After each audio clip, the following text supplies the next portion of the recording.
আপোনালোক সকললৈ নমস্কাৰ জনালোঁ। আজি আমি ৰাশি চক্ৰত থকা ৰাশিসমূহৰ অধিপতি গ্ৰহ সম্পৰ্কত কিছু কথা আলোচনা কৰিব ওলাইছোঁ। ভিডিঅ'টো ভাল লাগিলে এটা লাইক কৰিব আৰু অনুগ্ৰহ কৰি শ্বেয়াৰ কৰিব।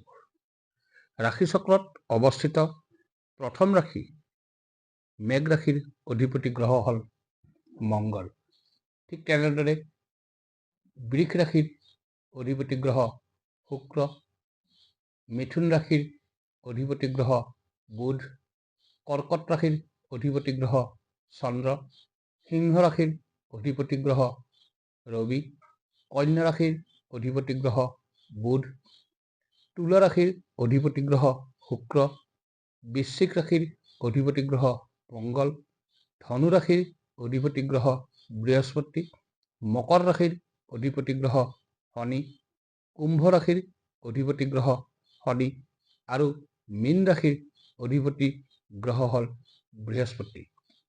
অৰ্থাৎ ৰাশি চক্ৰত অকল ৰবি আৰু চন্দ্ৰৰ বাহিৰে বাকীকেইটা গ্ৰহই একেলগে দুটাকৈ ৰাশিৰ অধিপতি হৈ আছে।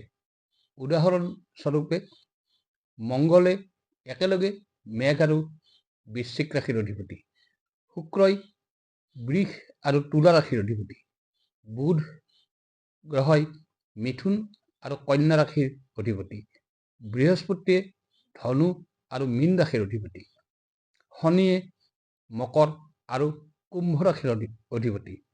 ইয়াত ৰবিয়ে অকল সিংহ ৰাশিৰ অধিপতি হোৱাৰ বিপৰীতে চন্দ্ৰই কৰ্কট ৰাশিৰ অধিপতি হৈ আহিছে। এই ৰাশি চক্ৰত ৰাহু আৰু কেতুক ছায়া গ্ৰহ বুলি ধৰা হয়। ইয়াৰ কোনো ভৌগোলিক অৱস্থান নাই বাবে ৰাহু আৰু কেতু কুড ৰাশিৰে অধিপতি গ্ৰহ হিচাপে বিচাৰ কৰা নহয়।